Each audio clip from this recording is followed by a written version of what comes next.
welcome back to the Acting Magic channel. My voice has mostly returned. Hello everyone, today we're talking about Runo Stromkirk. This is the only vampire cleric and blue-black that I've ever seen.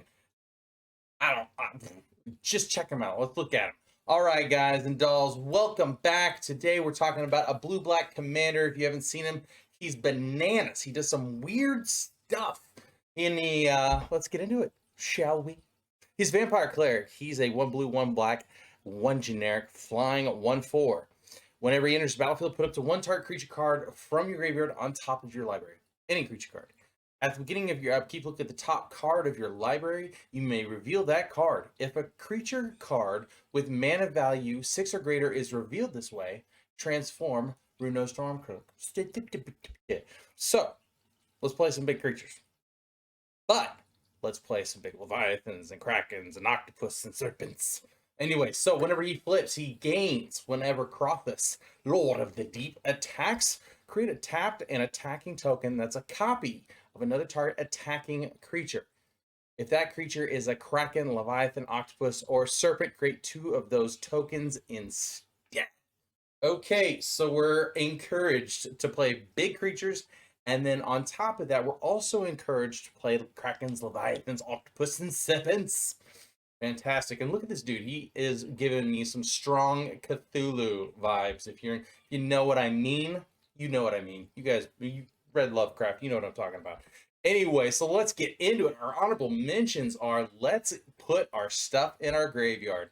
So we're going to be drawing a lot of big, dumb creatures that we're not going to be able to do anything with initially. So what we're going to go ahead and do is we're going to draw and discard. And some of the ways that first came to my mind was like Merfolk Looter, tap, draw a card, then discard a card. Friend's Prodigy does the same thing, but he'll flip and give you access to a flashback ability.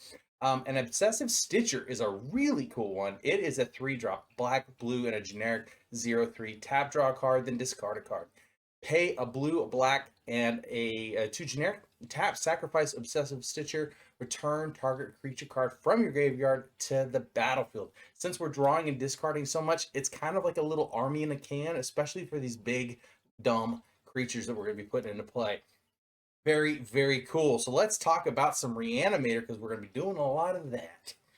All right, so our first one, or some of our budget ones, is Connive and Concoct. And Connive will gain control of a creature with power 2 or less. That's cool. We were really focused on Concoct, which is a blue, a black, and 3 generic.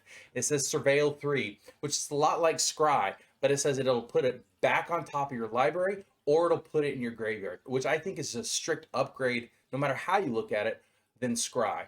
So we'll look at the top 3 cards of our library. We'll decide to put some of them into our graveyard and then put the rest of them back on top in any order. Then return a creature card from your graveyard to the battlefield. Concoct is really, really good. It gives us a lot of selection to go through. Extract from Darkness is another cool one. It's a black, blue, and 3 generic, same casting cost. Each player mills 2 cards. Then you may put a creature card from a graveyard, any graveyard, onto the battlefield under your control. Really powerful card. I like it a lot. It's I really love the serpent look going on there. Anyway, so let's get on to some more Reanimators everywhere. All right, Victimize. It's a black. It's 2 generic sorcery. It says choose 2 target creature cards in your graveyard. Sack a creature. If you do, return the chosen cards to the battlefield tapped. Oh my goodness, sacrificing a Merfolk Looter to get 2 big Leviathans or Krakens back for 3 mana is really, really good. Incarnation Technique is a 5-drop, 1 black, 4 generic. Sorcery says Demonstrate. Whenever you cast a spell, you may copy it. If you do, choose an opponent to also copy it. So you can get 2 copies, and 1 opponent then gets 1 copy. Mill 5 cards and return a creature card from your graveyard to the battlefield. It really, really feels a lot like these 2 cards here from earlier. I really like Incarnation Technique. Reanimate, though, is a tried and true classic Reanimate card. It is 1 black sorcery. Put target creature card from a graveyard onto the battlefield under your control. You lose life equal to its converted mana cost. It's a really good card in Commander because we have 40 life to start with. We're not going to be hurt by it. Casting something that has a 7-drop. All right, let's get into our mana. Say we want to just hard cast these bad boys. We have Semblance Sample, Cloud Key, Sapphire Medallion. Predominantly, our big creatures are going to be blue. We're going to splash into black a little bit for this deck, but they're predominantly going to be blue. But let's look at it. Semblance Anvil is a really cool one. It says whenever enters the battlefield, you may exile a non-land card from your hand. Spells that you cast that share a card type with the exiled card cost 2 less to cast. I find this card to be very, very good in these kind of big creatures because a 7-drop costing 5 is ridiculously good value. There's a huge difference between a 7-drop and a 5-drop, and being able to bring that big creature down to a 5-drop is super powerful. And this is all of those big spells now, or all of your creature spells. Cloud Key is similar. It says when it enters battlefield, choose artifact, creature, enchantment, instant, or sorcery. Spells you cast the chosen type cost 1 less. Fantastic. Sapphire Medallion. Your blue spells cost 1 less to play. There's also Jet Medallion. Will do this for if you're leaning more heavily on those black creatures. But if you're predominantly in the blue, Sapphire Medallion, it's right there. It's awesome. Number 4 on our list, let's skip all of that and just put something into play. So Quicksilver Amulet is a 4-drop artifact. It says pay 4, tab. You may put a creature card from your hand on the battlefield. Fantastic. So whenever we get cards stuck in our hand, now we can just put them into play. These big dumb creatures are not going to get stuck there. But let's talk big dumb creatures, shall we? Let's talk blue ones. All right. These are not necessarily Krakens. So Chrome Scale Drake is a 9-drop, 3/4 affinity for artifacts flying. When it comes into play, reveal the top 3 cards of your library. Put all artifact cards revealed this way into your hand and the rest in your graveyard. So things like Semblance Anvil, Cloud Key, Quicksilver Amulet, Soul Ring, all of those goodies will be able to be put in your hand. But the rest of them are going into the graveyard. So if you see something big, you don't care. You're just going to put it in the graveyard. And then if our commander, what was that second half's name? Krothus decides to make a copy of it. Now we are going to look at the top 6 cards and put artifacts from among them into our hand. Very cool. I like it a lot. Chancellor of the Spires. You may reveal this card from your opening hand. If you do at the beginning of your upkeep, each opponent puts the top 7 cards of his or her library into his or her graveyard. When Chancellor of the Spires enters the battlefield, you may cast target instant or sorcery card from an opponent's graveyard without paying its mana cost. There's so many good instants and sorceries our opponents have. Just spot removal, ramp, any reanimate spells that we see, card draw, all that kind of stuff. Being able to have such a huge selection is really awesome. Agent of Treachery is just going to steal somebody's permanent. It says 7-drop, double blue, 5 generic, 2/3. When it enters battlefield, gain control of target permanent. At the beginning of your end step, if you control 3 or more permanents you don't own, draw 3 cards. So being able to attack with Agent of Treachery on the second turn that he's out means now we can make a copy with our commander of Agent of Treachery and gain control of another permanent. And that's fantastic. It's so good. Granted, they might block our Agent of Treachery, but we don't care that much because now we've gained control of 2 permanents, and they don't get them back whenever Agent dies. So really, really good. All right, 3B black. So Netherborn Phalanx. This one is a 6-drop, 2/4. When it comes into play, each opponent loses 1 life for each creature he or she controls. Talk about crushing an elf player and punishing them for having 20 creatures in play. And especially if you get to copy this creature with your Krothus. Yeah, anyway. This is going to just do some dirty work. All right, but you also have the transmutability. It's a 3-mana, double black, 1 generic. Discard this card, search your library for a card with the same converted mana cost as this card. Reveal it, put it in your hand, and shuffle your library. I really like this card because you've got 2 options, 2 modes really to go with it. You can put it in your graveyard so that you have it to put it back on top with Runo. It's awesome. Sepulchral Primordial is another cool one. That's a 5/4 intimidate. Enters battlefield for each opponent. You may put one of their target creature cards from their graveyard on the battlefield under your control. So board wipe, we're super encouraged to. Oh, and speaking of board wipe, Massacre Worm, another great target to copy. When it enters battlefield, creatures your opponents control get -2 until end of turn. When a creature an opponent control dies, that player loses 2 life. Super good. Let's talk about destroying things. Dark Hatchling is a really cool one. It's a 6-drop, 3/3. It says when it enters battlefield, destroy target non-black creature. Being able to get 2 of those destroy triggers is really powerful. Duplicate is going to exile that creature, and then its power is going to, and toughness, he's going to have power and toughness of that creature that it exiled. It's still a shapeshifter. Then Phyrexian Ingester is again going to do something similar. Whenever it enters the battlefield, may exile target non-token creature. It gets +X +Y, where X the exiled creature's power and Y is that creature's toughness.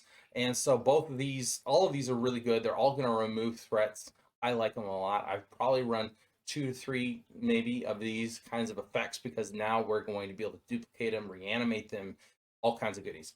Now let's talk about the Krakens and the Serpents. All right, Scourge of Fleets.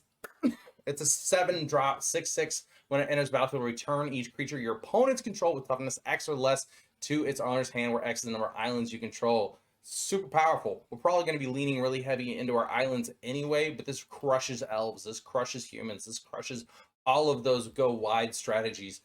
I love Scourge of Fleets, especially whenever you, well, you don't really need to copy him, but he's still a 6/6 beater on his own. Serpent of Yawning Depths, again, not necessarily something you need to copy, but it says you Krakens, Leviathans, Octopus, and Serpents you control can't be blocked unless except by Krakens, Leviathans, Octopus, and Serpents. And then we have Spawning Kraken. It's a 6-drop. They're all 6-drops. 6/6. Whenever a Kraken, Leviathan, Octopus, or Serpent you control deals combat damage, create a 9/9 blue Kraken creature token. Awesome.